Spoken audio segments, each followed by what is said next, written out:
The distress signal came through at 400 hours, cutting through the quiet hum of the Remembrance like a scream in the dark. Captain Han Daewon was already awake, as he often was during these long voyages through empty space. Sleep came harder the older he got, and at 43, he found himself spending more time staring at stars than resting beneath them. "Captain, we have an emergency broadcast," his communications officer called out. "Velthari colony ship. They're losing life support. Approximately 3,000 souls on board." Daewon pulled up the navigation display. The Velthari ship was 4 days away at maximum burn. His own ship was a research vessel, not a rescue craft. They had a crew of only 87 people. Their supplies were calculated for their current mission, with little margin for error. "How long do they have?" he asked. 6 days, maybe 7 if they ration everything. The math was simple. They could make it. But it would cost them. Fuel they couldn't spare. Supplies they would need. Weeks of research time that had taken months to schedule and approve. The Velthari coordinates were in the opposite direction from their planned route. Daewon looked at his crew. He saw the same question in every face. The same answer, too. "Set course for the Velthari ship," he said. Maximum speed, nobody argued. This was what humans did. It wasn't even a choice, really. It was just what you did when someone needed help. The next 4 days pushed the Remembrance to her limits. The engines ran hot, burning through fuel reserves at an alarming rate. Dr. Kim Mireille, their chief xenoanthropologist, coordinated with the Velthari ship, learning their biology, their needs, their medical requirements. The Velthari were tall, crystalline beings who breathed a nitrogen-rich atmosphere. Mireille and her team worked around the clock to prepare their cargo bay for refugees who couldn't even breathe the same air as their rescuers. When they finally reached the dying colony ship, it was a race against time. The Velthari vessel was dark, cold, its power nearly gone. Daewon's crew worked with desperate efficiency, transferring the refugees in groups of 50. The Velthari came aboard weak and frightened, their crystalline bodies dim from lack of proper atmosphere. The Remembrance groaned under the weight of so many extra lives. Every system was strained. The crew gave up their quarters, sleeping in shifts in the hallways. They rationed their food down to bare minimums. The ship's doctor, Lee Bonwa, worked 36 hours straight treating Velthari who had suffered in the failing life support. Through it all, the Velthari captain, a towering figure named Thelmoon, watched with what seemed like mild interest. When the last refugee was aboard and the old colony ship was abandoned to drift in space, Thelmoon finally spoke to Daewon. "You have our gratitude, human captain," Thelmoon said through the translator. The words were correct, but something felt hollow about them. Perfunctory, like reading from a required script. "We were glad we could help," Daewon replied. "We can transport you to the nearest coalition station. It will take us 3 weeks. Our supplies are tight, but we'll manage." Thelmoon tilted his crystalline head. "That will not be necessary. We have transmitted our situation to the coalition. A proper Velthari transport is already en route to our position. They will arrive within 2 days. "I see," Daewon said slowly. "Then we'll wait with you until they arrive. Also unnecessary. We release you from any further obligation." Thelmoon paused, then added, as if remembering something else from a protocol manual, "Your assistance has been noted." That was it. No offer to resupply the Remembrance. No compensation for the fuel burned. No acknowledgement of the weeks of research time lost or the hardship to Daewon's crew. Just a polite dismissal. Daewon felt something cold settle in his chest, but he kept his face neutral. "Safe travels, Captain Thelmoon." When the Velthari transport arrived and the refugees were transferred off, Thelmoon departed without a backward glance. The Remembrance was left alone in empty space, fuel tanks depleted, supplies dangerously low, and weeks behind schedule. Dr. Mireille found Daewon in his quarters that evening. She held a data tablet, her expression thoughtful. "I've been documenting the interaction," she said. "I'm calling it the ledger." "The ledger?" Daewon asked. "A record of every interaction we have with other species. What we give, what we receive, how they treat us." She sat down across from him. "Captain, this isn't the first time something like this has happened. I've been reviewing our diplomatic history. It's a pattern." She pulled up file after file. Human ships responding to emergencies across a dozen star systems. Human aid workers rebuilding alien colonies after disasters. Human researchers sharing discoveries freely, and in return, There were broken trade agreements, ignored contracts, and a consistent dismissal of human concerns in coalition councils. They think we're naive, Mirai said. The older species. They see our willingness to help as weakness. They take what we offer and give nothing back because they think we're too primitive to understand we're being used. Daewon stared at the files. 3,000 Velthari lives saved. Not even a thank you that felt genuine. Just a cold dismissal. Keep recording, he said quietly. Document everything. Every interaction. Every debt. Every kindness we show and every slight we receive. You think that will matter? Mirai asked. Daewon looked out his viewport at the stars. My grandfather used to tell me stories about old Korea, about the wars and occupations, about how some nations would help and others would take. He said Koreans never forgot. We remember the countries that helped us and the ones that hurt us.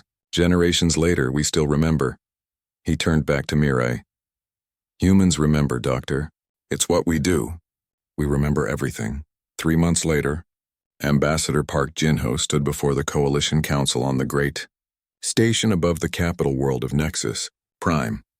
He had come to formally protest the treatment of human merchant vessels by Kretha pirates and the Coalition's failure to respond.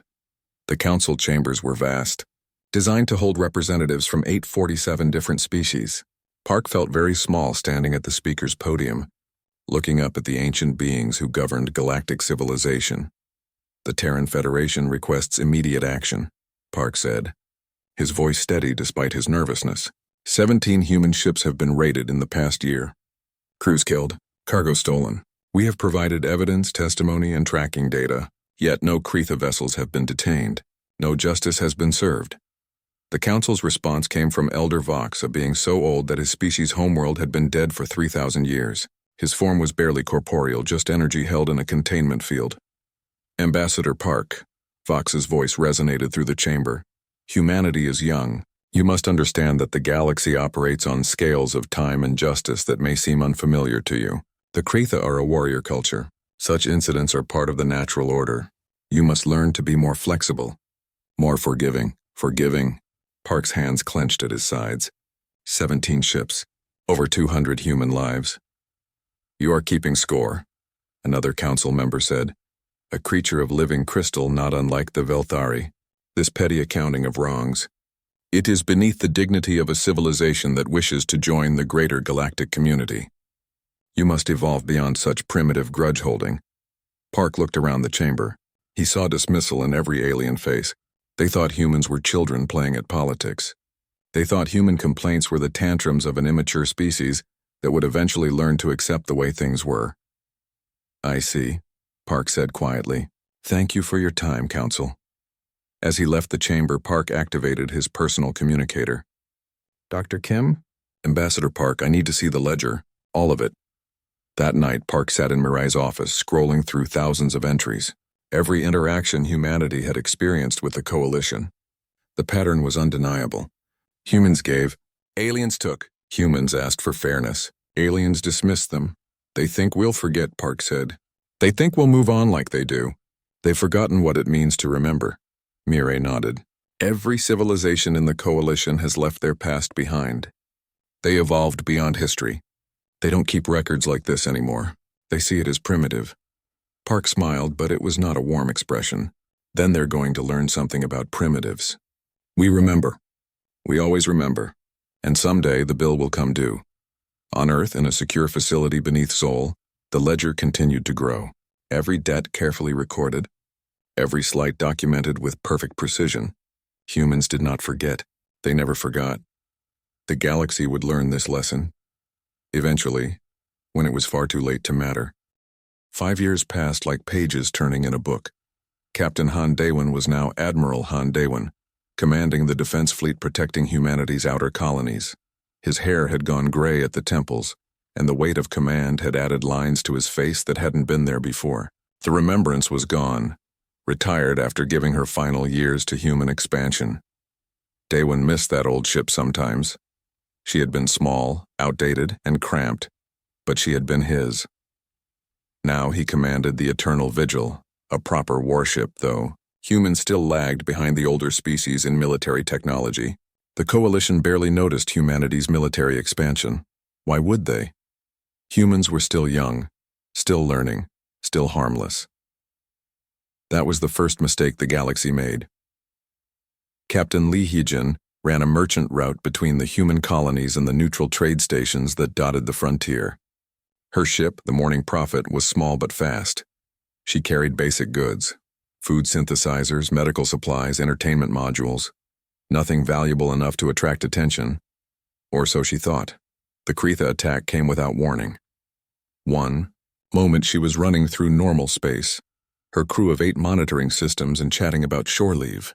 The next moment, 3 Kretha raiders dropped out of faster-than-light travel and opened fire.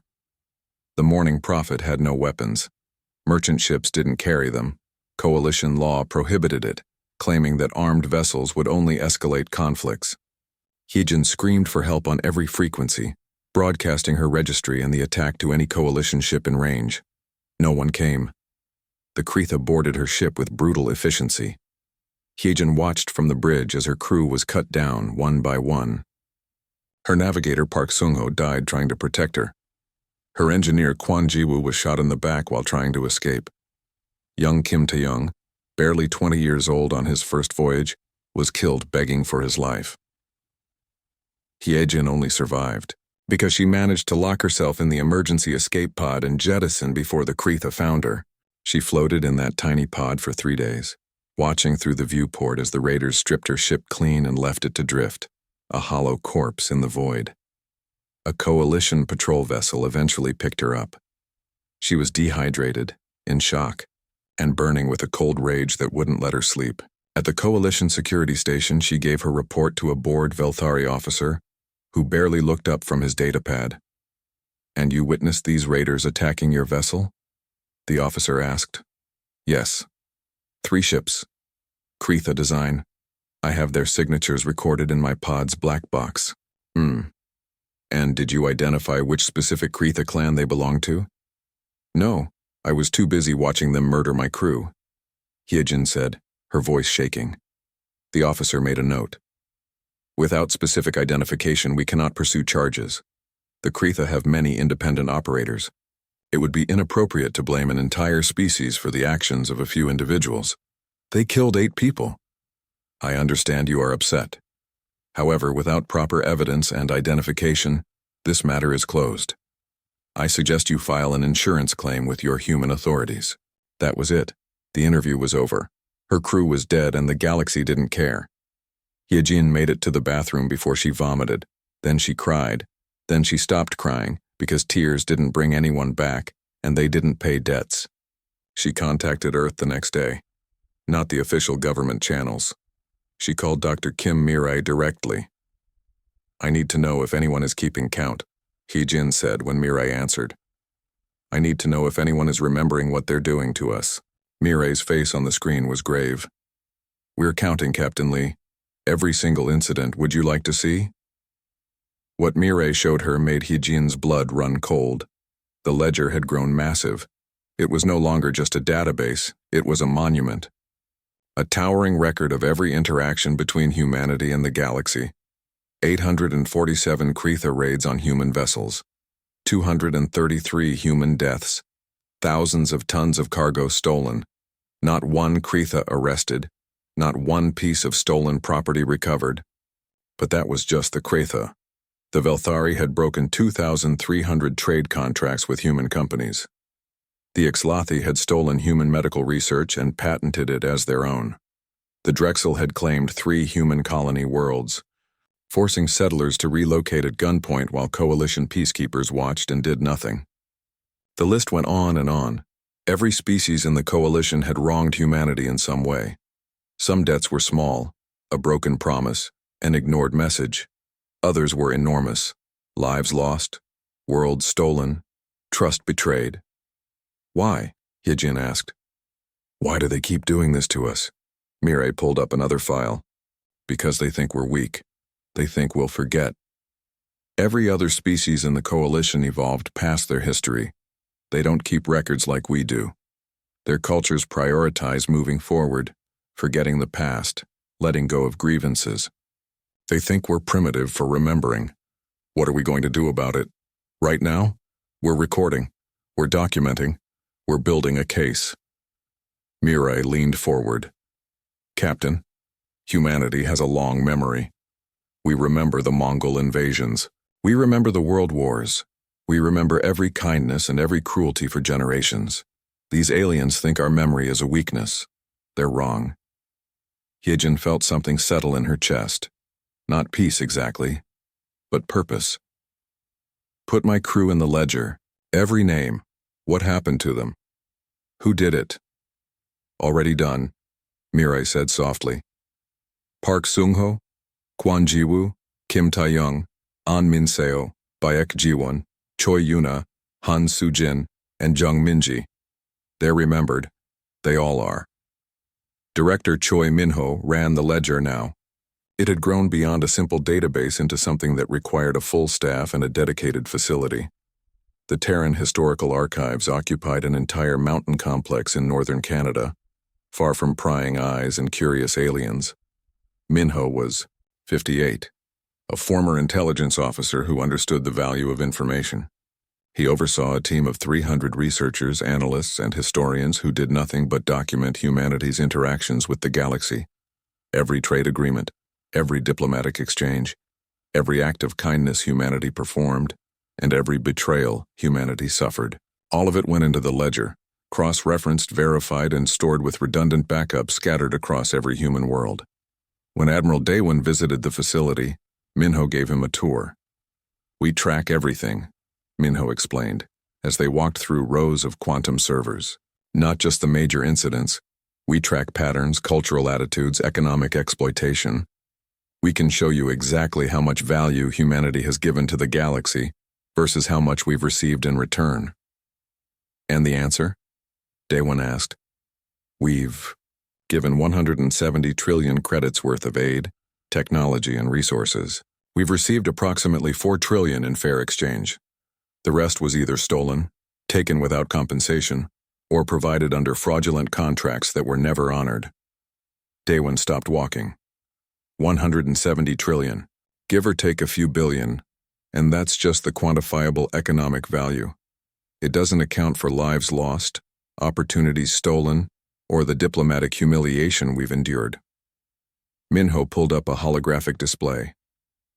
But here's the interesting part. We've also tracked every species' military capacity, economic dependencies, and political leverage points. The display showed the entire coalition, mapped and analyzed in stunning detail. Why? Daewon asked. Because debts have to be collected eventually, Min-ho said quietly. And when that time comes, we need to know exactly how to collect them. Every single one. Back on Earth, in a secure conference room deep beneath the Pacific Ocean, humanity's leaders were gathering. President Yoon Ji-won called the meeting. Only 12 people attended. No records were kept. The question before us, President Yoon said, is not whether we will seek recompense. The question is when and how. Ambassador Park Jin-ho spoke up. The coalition is complacent.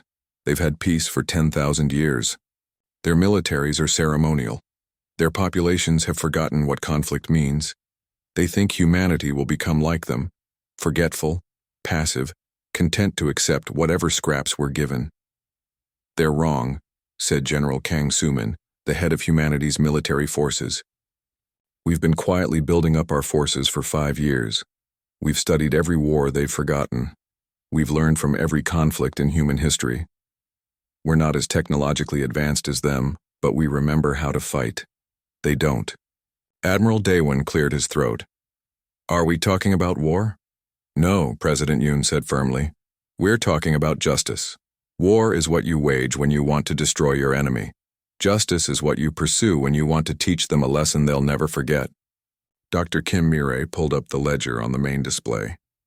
Every species in the coalition has wronged us, some more than others.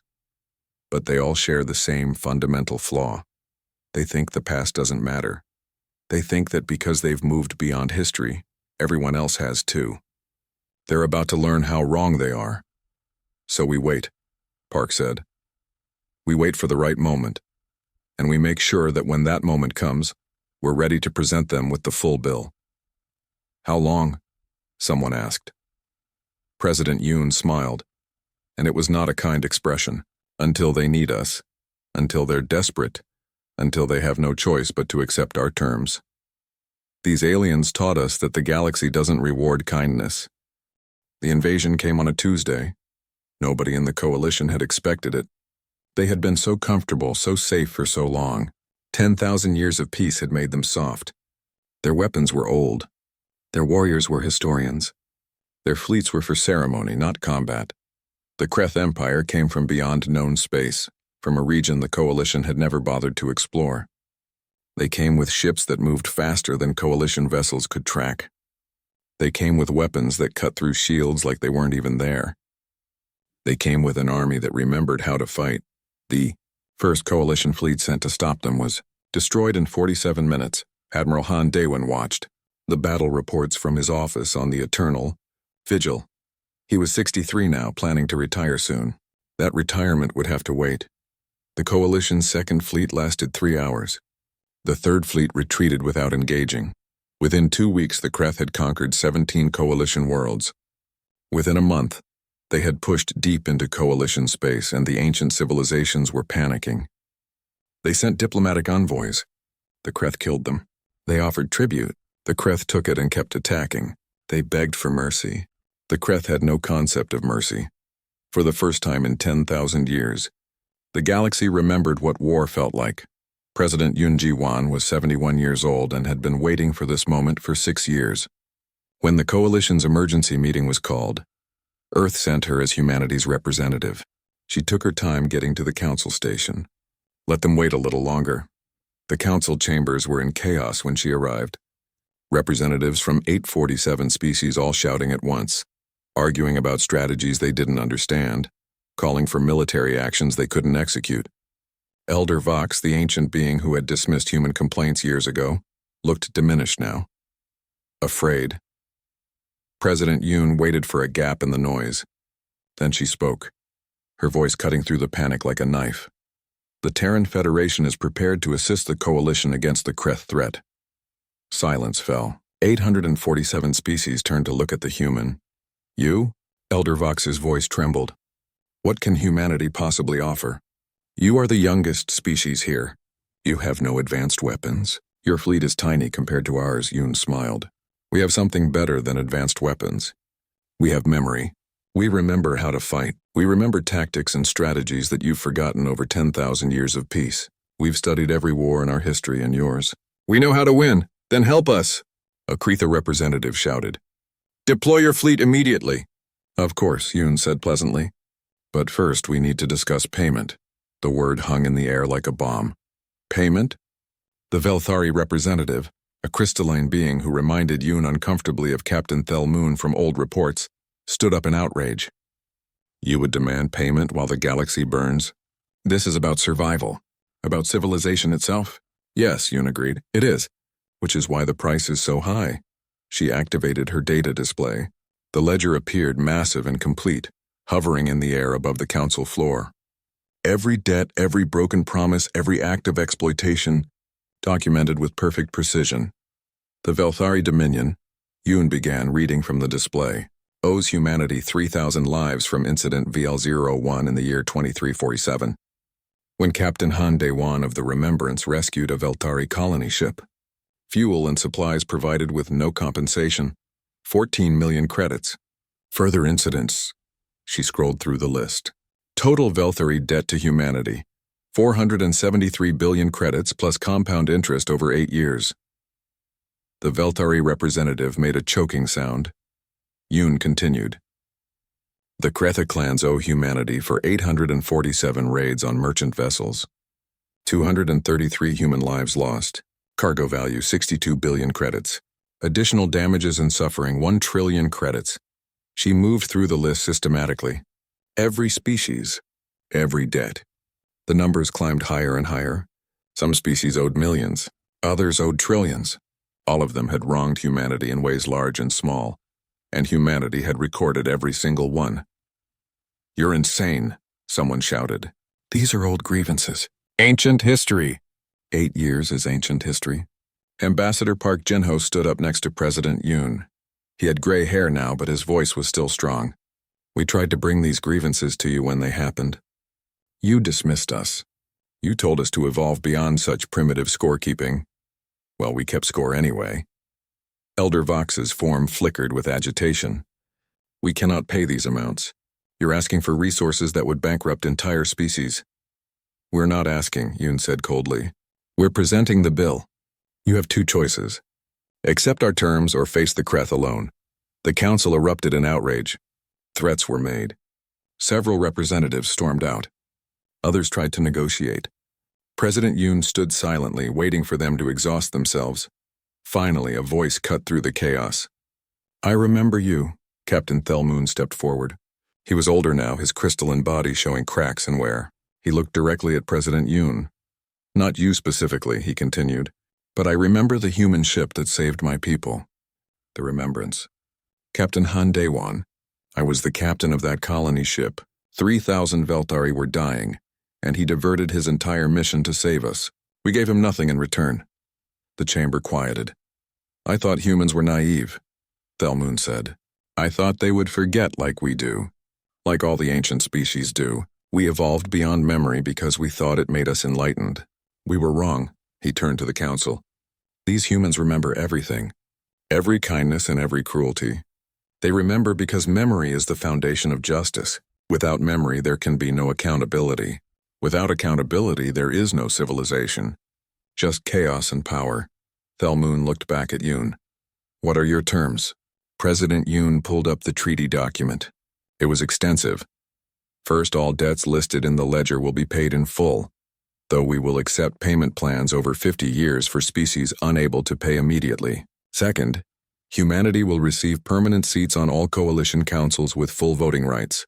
Third, all human space will be granted complete legal autonomy. Coalition law will not supersede human law within our borders. Fourth, all species will provide humanity with full access to their historical archives and technology databases. Fifth, the coalition will fund the construction of a galactic historical archive managed by humanity, ensuring that no debt, no treaty, and no agreement is ever forgotten again. The terms were brutal.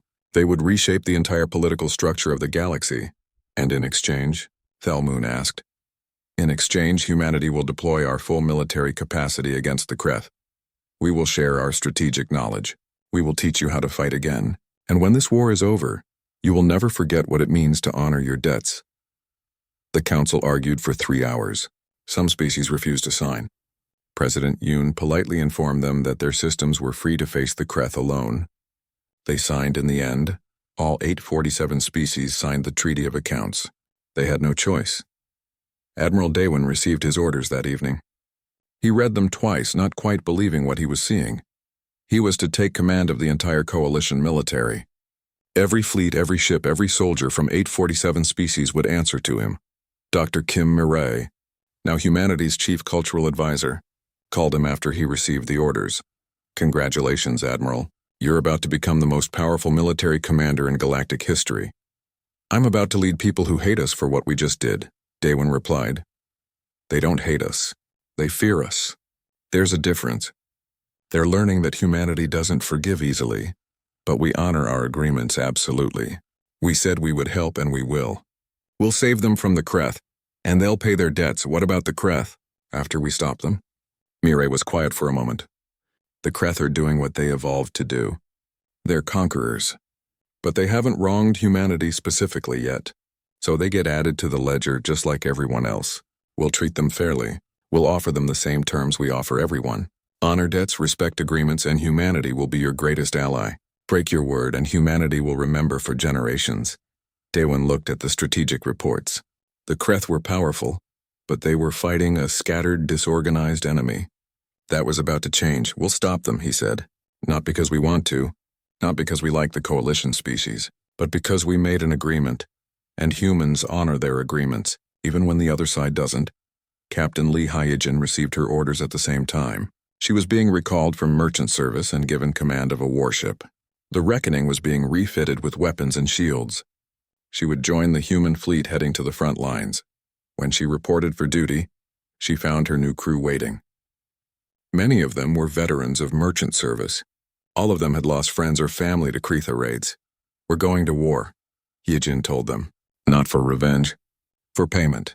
The Kretha owe us a debt and they're going to pay it. By fighting beside us. By learning what it means to honor their obligations. And if they die fighting the Kreth, well, that's payment of a different kind. One of her crew members raised a hand. The war turned on the third month. Admiral Han Daewon stood on the bridge of the Eternal Vigil, watching as coalition forces executed a maneuver that military historians would study for centuries.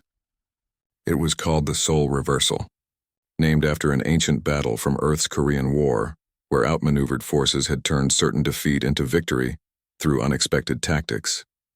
The Kreth had never seen anything like it. For 10,000 years, they had fought opponents who had forgotten how to wage real war. The Kreth were good fighters, but they fought with the confidence of bullies who had never met real resistance. Humanity taught them resistance. All ships, execute pattern Delta 7, Daewon commanded. His voice was calm, almost gentle. It had taken 3 months to train coalition crews to respond to human tactics. 3 months of drilling, teaching, and rebuilding military instincts that had atrophied over millennia of peace. The coalition fleet moved as one. Belthari crystalline ships that had been ceremonial for generations suddenly struck with coordinated precision. Kretha raiders who had preyed on weak merchants found themselves fighting as part of a disciplined force. Even the ancient Ixlathi, whose species had not fired a weapon in anger for 4,000 years, executed their maneuvers flawlessly. The Kreth fleet broke. For the first time since the invasion began, they retreated. On the bridge, a Velthari officer, young by their standards, barely 300 years old, turned to Daewon with something like awe. Admiral, how did you know they would break there? Daewon pulled up a historical file on his display. Battle of Waterloo, Earth year 1815. The pattern is the same. Press the flanks, hold the center, make them think they're winning. Then collapse the trap. The Kreth are good fighters, but they're following a playbook. Every warrior culture follows the same playbook eventually. We've seen it all before. General Kang Suman commanded the ground forces. At 68, she was older than most of her soldiers, but she led from the front. Her division was reclaiming a Kretha colony world that the Kreth had occupied. The fighting was brutal. The Kreth didn't surrender. They didn't retreat. They fought for every building, every street, every room. Kang's human forces fought beside Kretha warriors who, 6 months ago, had been raiding human ships. It was strange watching these former enemies work together. The Kretha were natural fighters, aggressive and fearless, but they lacked discipline. You charged too early, Kang told a Kretha commander after one particularly chaotic battle. You lose half your warriors because you can't wait for the right moment. We are warriors, the Kretha growled. We do not wait. We attack. And that's why you're paying a debt to humanity right now, Kang replied flatly. You attacked our merchant ships because you thought we were weak. You were wrong. Now you're learning what real warriors do. Real warriors win. Charges are glorious. Victory is better. The Kretha commander was silent for a long moment. Then he bowed his head. Teach us, and she did. Kang trained Kretha forces in human tactics, patience, timing, coordination. She taught them that honor wasn't found in dying gloriously, but in living to protect what mattered.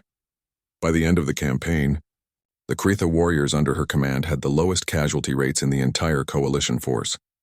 Captain Lee Hyejin's ship, the Reckoning, hunted Kreth raiders in the outer systems. Her crew had become specialists in ambush tactics, using human knowledge of guerrilla warfare to strike fast and disappear. One day, they caught a Kreth raiding party attacking a supply convoy. Hyejin's crew moved with cold efficiency, disabling the Kreth ships without destroying them. When the battle was over, she boarded the lead Kreth vessel. The Kreth commander was a massive creature built for war, covered in natural armor. He glared at Hyejin with undisguised hatred. You will torture us, he said in broken coalition standard. This is what prey species do when they capture predators. Hyejin looked at him for a long moment. She thought about her old crew. Park Sung-ho, who had died trying to protect her. Young Kim Tae-young, barely 20. All of them gone because someone decided human lives didn't matter. No, she said finally. We're not going to torture you. We're going to put you in a prisoner camp. You'll be fed. You'll be treated according to the Galactic Convention on Prisoners of War. And when this war is over, you'll be given a choice. What choice? You can return to your empire, Or you can stay in Coalition space and work off your debt. 20 years rebuilding what you destroyed. That's justice, the Kreth commander laughed, a harsh sound. You are weak. This is why you will lose. We're winning, Hijin pointed out. You're the prisoner. I'm the captain. Who's weak again? She left him there to think about it. Later, she found herself on a secure channel with Admiral Daewon. She needed to talk to someone who understood. Admiral, am I doing the right thing? Offering them mercy? Daewon's image on the screen looked tired. The war was taking its toll on all of them. What did your crew deserve when the Kretha killed them? He asked. Justice. Someone to remember them. Someone to make sure it mattered. And what do the Kreth deserve? Hijin thought about it. The same thing, justice, not revenge. Then you're doing the right thing, Captain. We're not waging this war to become like our enemies. We're waging it to teach the galaxy what accountability means. That includes how we treat prisoners. The turning point came at the Battle of Nexus Prime, the Coalition capital world. The Kreth threw everything they had at it. If Nexus fell, the Coalition would collapse. Admiral Daewon commanded the defense personally. Every ship humanity could spare was there. Every Coalition species that could fight was there. Even the ancient elders who had dismissed humanity 8 years ago now took orders from a human admiral. The battle lasted 6 days.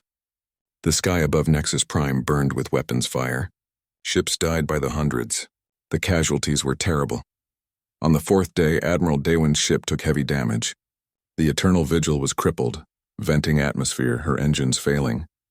Daewon ordered his crew to evacuate, but he stayed on the bridge, coordinating the battle even as his ship died around him. A Velthari ship, the Crystal Dawn, broke formation and moved to protect the Eternal Vigil. Its captain was Thelmoon, the same Velthari that Daewon had saved 9 years ago. Admiral, we're covering your evacuation. Thelmoon's voice came over the comm. You'll be destroyed, Daewon replied. Your shields can't take that kind of fire. I know. Get your crew off that ship. The Crystal Dawn positioned itself between the Eternal Vigil and the Kreth fleet. Taking fire meant for the crippled human vessel. Thelmoon's ship was torn apart, but it bought enough time for Daewon and his crew to evacuate. When the rescue ship picked them up, Daewon immediately demanded a report on the Crystal Dawn. Heavy damage, Admiral, but Captain Thelmoon survived. His ship is destroyed, but his crew made it out. Daewon slumped in relief. Good. That's good. Later, when they were both recovering in the medical bay, Thelmoon came to see him. Why did you do that? Daewon asked. Your debt was economic. The treaty didn't require you to sacrifice your ship. Thelmoon's crystalline form was cracked and dim, but his voice was steady. 9 years ago, you saved 3,000 Velthari lives. I gave you nothing. Today I saved 1 human life, your life. My debt is not fully paid, but it is partially settled. Daewon extended his hand. Thelmoon looked at it for a moment, then carefully took it. Human and Velthari bound by honor and debt. Thank you, Daewon said simply. The Battle of Nexus Prime ended on the 6th day. The Kreth were pushed back. Their advance had been stopped. For the first time since the invasion began, the Coalition had won a major victory, but the cost was terrible. 3 million dead, 12 worlds burned, hundreds of ships destroyed. In the aftermath, Dr. Kim Mirai walked through the refugee camps with Director Choi Minho. They were documenting everything, as always. Every name, every loss, every act of courage or cowardice. This is going in the ledger too? Minho asked. Everything goes in the ledger, Mirai confirmed. The good and the bad. The Coalition species are paying their debts to us, but we're also creating new obligations. Every time we save one of their people, that's a credit. Every time they save one of ours, that's a payment. This isn't just about past debts anymore. It's about building a future where debts are honored and obligations are real. You think they'll keep honoring them after the war? Minho asked skeptically. Mirai smiled. They will, because now they understand what happens when you wrong someone who never forgets. They've learned the lesson. It cost them trillions of credits and thousands of lives, but they learned. The war continued for another 3 months. The Kreth were pushed back system by system. They were fierce fighters, but they couldn't match the combined might of the Coalition led by commanders who actually remembered how to wage war. In the final battle, the Kreth Emperor himself led the last assault. General Kang Sumin faced him in ground combat on a barren moon. The Emperor was massive, a warrior bred for conquest. The fight was brief. Kang was a 70-year-old human woman with cybernetic legs from an old injury. The Emperor was in his prime, powerful and fast. He didn't stand a chance. Kang had studied every martial art in human history. She had trained for this war for 8 years. She moved like water, striking at weak points, using the Emperor's strength against him. When it was over, the Emperor lay defeated. 2 years after the war ended, the galaxy looked different. President Yoon Ji-won had retired, replaced by President Nam Ji-soo, a younger woman who had served as Minister of Galactic Relations during the war. She stood in what had once been the Coalition Council chambers, now renamed the Accord Hall, and watched as representatives from 847 species gathered for the 10th anniversary ceremony of the Treaty of Accounts. The hall itself had changed. Where once there had been a hierarchical arrangement with the ancient species at the top and younger species at the bottom, now there was a circle, everyone equal, every voice heard. In the center of the hall stood a monument, a crystal structure containing the ledger. Every species could access it. Every debt recorded, every payment made, every new obligation created. The Velthari had paid their debt in full 2 months ago. 473 billion credits transferred over 8 years. They had also shared their technology for crystalline energy storage, given freely as interest on their old debt. The Kretha had paid in blood and labor. Over 1,000 Kretha warriors had died fighting the Kreth alongside human forces. The survivors were now in their 5th year of rebuilding human colonies they had once raided. Captain Lee Hyejin had visited them last month and reported that many had asked to stay permanently, to continue working with humans even after their debt was paid. The Ixlathi had returned the stolen medical research and paid damages. More than that, they had opened their entire historical archives to humanity, sharing 10,000 years of recorded knowledge. Species by species, debt by debt, the accounts were being settled. Admiral Han Daewon sat in a garden on Earth enjoying his retirement at last. He was 71 now, content to spend his days reading and tending to his small vegetable plot. He had lived to see humanity transform the galaxy, and that was enough. A visitor approached. It was Thelmoon, older now, his crystalline body showing the wear of time and battle. "Admiral, I hope I'm not disturbing you." "Not at all." Daewon stood and gestured to a bench. "Please sit. Or, well, whatever your people do to rest." Thelmoon managed something like a laugh and settled onto the bench. They sat in comfortable silence for a moment, watching the sun set over the mountains. "I've been thinking about the day we met," Thelmoon said eventually. "When you saved my colony ship, I was so dismissive of you, so certain that humans were just naive children playing at civilization." "You weren't wrong," Daewon said. "We were children in a way, young, inexperienced. But you remembered. We had forgotten what memory even was. We thought evolving past history made us enlightened. Instead, it made us hollow." Daewon pulled a small plant from the ground, a weed that had grown among his vegetables. "My grandfather used to say that a plant without roots will blow away in the first wind. That's what you species had become. Plants without roots. Beautiful, perhaps, but fragile." "And humanity provided roots," Thelmoon said. "We provided memory, accountability, the understanding that actions have consequences and debts must be paid, not out of cruelty but out of fairness." Thelmoon's form flickered with what Daewon had learned to recognize as emotion. "Your people could have destroyed us. When we signed the Treaty of Accounts, we were at your mercy. You could have demanded anything." "We demanded what was fair," Daewon corrected. "Nothing more, nothing less. That's the entire point. Justice without mercy is cruelty. Mercy without justice is weakness. We tried to find the balance. You succeeded." They sat in silence again, 2 old warriors watching the day end. Director Choi Min-ho was 93 and still running the Terran Historical Archives. He moved more slowly now, his cybernetic joints creaking, but his mind was as sharp as ever. The ledger had evolved. It was no longer just humanity's record of debts owed and paid. It had become the foundation of galactic civilization itself. Every treaty, every agreement, every promise was recorded there. Every species had access. Nothing was forgotten. Dr. Kim Mireille, now the galaxy's chief historical advisor, visited him regularly. She was 78, her hair silver, but her passion for understanding cultures had never dimmed.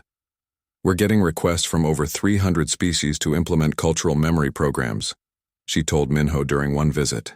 They want to learn how to remember like humans do, how to maintain historical records, how to teach their children about the past. Good, Minho said. What we taught them wasn't revenge. It was remembrance. There's a difference some species still don't understand. They think the ledger is a weapon.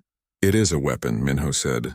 Just like a hammer is a weapon, or a pen or words. Anything can be a weapon if you use it wrong. But the ledger's real purpose isn't to hurt people. It's to hold people accountable, including us. He pulled up a section of the ledger that showed human obligations, times when other species had helped humanity. Debts humanity owed. We track those too, he said, because that's what fairness means. You don't just remember the wrongs. You remember the kindnesses too. Captain Lee Hee-jin was retired from military service but had returned to merchant shipping. Her new ship, Morning Returns, ran supplies between human and Kretha worlds. She was 58 now, and the memories of her murdered crew had softened from sharp pain to distant ache. She often carried Kretha passengers who were traveling to human colonies to work off their people's debt. She got to know many of them. They weren't monsters. They were just people who had been raised in a culture that valued strength over fairness. One young Kretha, a warrior named Taksh, asked her once about the crew she had lost. Do you hate us for what my people did? Hee-jin considered the question. I did for a while, but hate doesn't bring anyone back. And it doesn't build anything. Your people are paying the debt. You personally are working hard to make things right. That matters more than hate. Will the debt ever be truly paid? Taksh asked. In 11 years, according to the treaty. But that's just the legal debt. The real debt, the moral one, is paid every time one of your people chooses to be better than they were. Every time you choose fairness over strength. Every time you remember what you did wrong and decide not to do it again.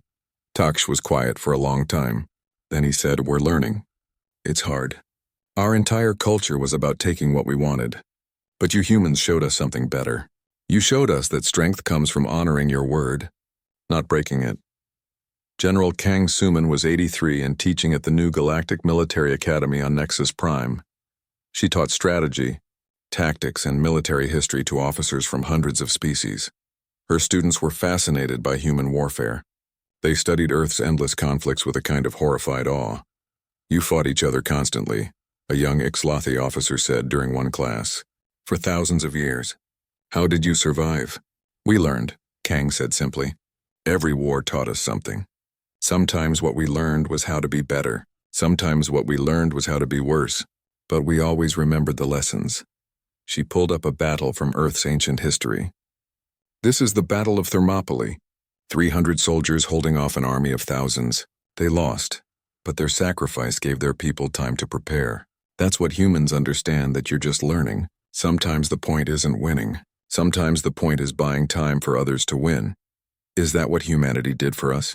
Another student asked. Bought us time to remember how to fight? Kang smiled. We did better than that. We remembered for you, until you could remember for yourselves.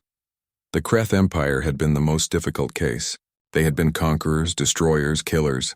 Their debt was enormous, measured in millions of lives and trillions in damages.